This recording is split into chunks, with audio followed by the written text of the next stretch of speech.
औज़ुबिल्लाहि बिस्मिल्लाहिर्रहमानिर्रहीम। अस्सलाम वालेकुम रहमतुल्लाहि व बरकातुहू। आज एक बार फिर आपके सामने अज़रबैजान से हाज़िर हुआ हूँ और इस दफ़ा आपके सामने हाज़िर होने का मकसद सिर्फ आपको खुश आइन खबर पहुँचाना है कि अज़रबैजान ने अगले महीने की 15 तारीख से जो है वो फ्लैट ऑपरेशन शुरू करने का जो है वो सिलसिला शुरू किया है, जिसमें पहले उसमें जो है वो दुबई तक इनकी आज़ल एयर जाएगी और इसके बाद उम्मीद है कि दोबारा से जो है वो मुकम्मल फ्लाइट ऑपरेशन आस्ता आस्ता ये शुरू करेंगे।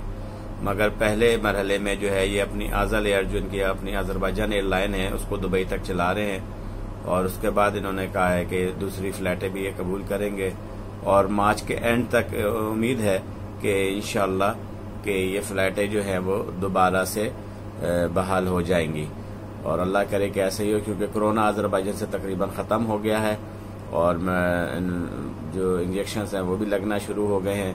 अभी तक उनके नेगेटिव रिजल्ट नहीं है और जो अमवात थी वो भी बहुत कम हो गई हैं, 5 तक आ गई हैं। तो अल्लाह खैर करे कि इंशाअल्लाह दोबारा से जो है वो अज़रबैजान ओपन हो। जज़ाकल्लाह।